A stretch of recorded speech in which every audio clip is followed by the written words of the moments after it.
À Saorge, un célèbre village perché de la Roya, un événement insolite se prépare. Son église majestueuse résonne du son d'un orgue très particulier qui n'existe que dans cette vallée. Ce soir, cet incroyable instrument sera la star incontestée d'un festival alliant cinéma. C'est bon, et là on redresse. Et orgue.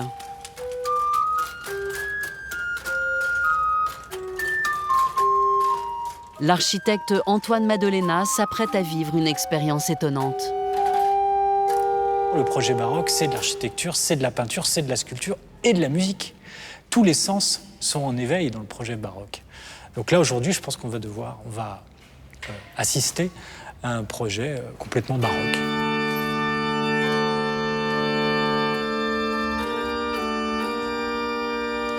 Gabriele, et je te propose donc de faire un petit tour de l'orgue. Alors, tu vois, il y a Magnifique Principale, donc, qui est le jeu principal de l'orgue. Franck Marcon, spécialiste de musique baroque, a créé cet événement. C'est très équilibré, très doux. Il a fait appel à Gabriele Agrimonti, un organiste italien de renommée mondiale. Donc l'idée, comme tu connais, c'est donc d'imiter un petit peu l'orchestre. Et donc on a par exemple la magnifique flûte traversière aussi.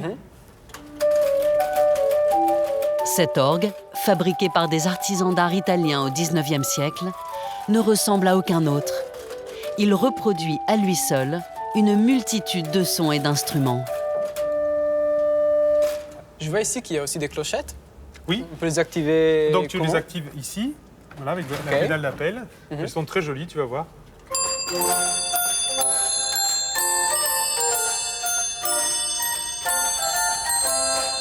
Très joli, c'est vrai. L'objectif était donc un objectif théâtral, de pouvoir imiter l'ensemble de l'orchestre donc de type rossinien, donc de Rossini. Et donc il y a toute une mécanique, c'était très novateur pour l'époque. C'est assez difficile de pouvoir se familiariser, et donc on va plus vite si je lui explique. Et si finalement on fait un petit tour rapidement d'un petit mode d'emploi. Alors tu as aussi la grosse caisse. La grosse pédale voilà, ici. la grosse pédale ici.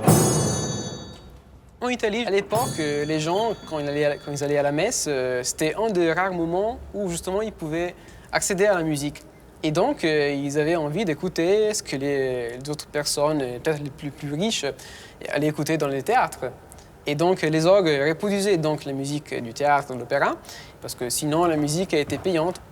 Et encore mieux, tu as les tympanes ici, donc qui imitent le roulement des timbales. Ah, parfait, parfait. Donc, la pédale...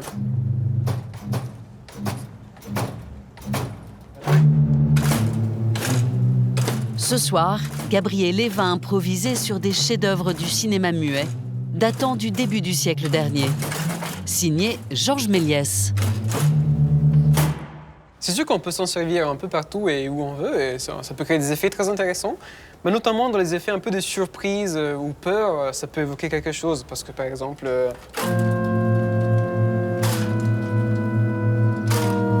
Vous entendez dans les graves?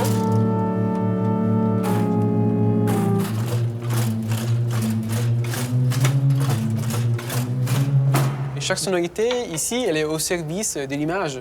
On peut créer justement des atmosphères très différentes.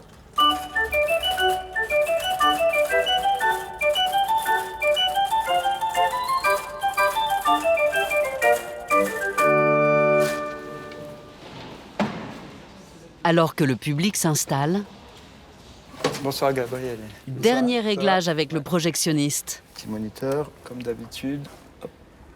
L'organiste suit les films grâce à ce petit écran. Le signal, c'est quoi? C'est dès que tu commences à jouer à l'orgue, une mesure et j'envoie le film? Ah, pourquoi pas, on pourrait faire ça aussi. Ok. On pourrait faire ça. Il y a toujours un peu de stress parce qu'en ciné-concert, justement, on nous demande un effort technique qui est quand même assez considérable parce qu'il y a vraiment l'image qu'il faut suivre. Mais c'est pas grave, ça rajoute un peu d'adrénaline, pourquoi pas.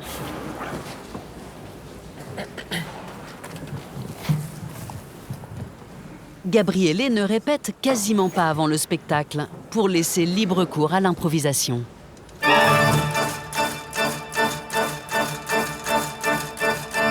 Il utilise toute la panoplie d'effets sonores de cet orgue pour créer un univers musical.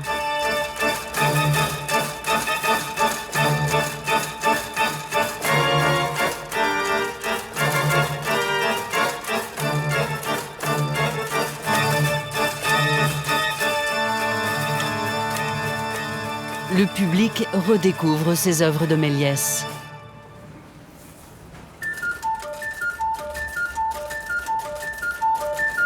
C'est un grand défi et une grande responsabilité, justement. On n'a pas le droit de gâcher l'image.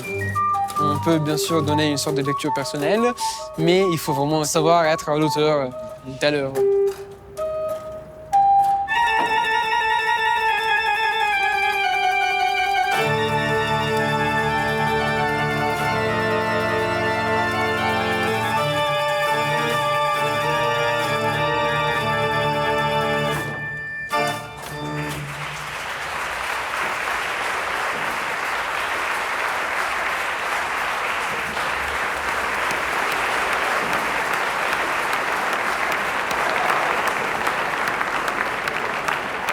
Gabriel Agrimonti a su donner en fait une interprétation finalement très personnelle de ces films. Et bon, alors on ne saura jamais évidemment si c'était ce à quoi pensait Georges Méliès, mais en tout cas, je trouve que l'alchimie a bien fonctionné. C'était étonnant, c'était émouvant et en même temps surprenant de voir un film dans une église. Et finalement, il y a quelque chose de totalement fantastique et irréel, cet imaginaire de 1900 et ce décor baroque. Et j'ai trouvé ça magique. Ça montre justement que ces lieux, il faut les préserver parce qu'ils n'ont pas encore tout dit. Et on peut encore les utiliser de 1000 façons. Je trouve ça merveilleux.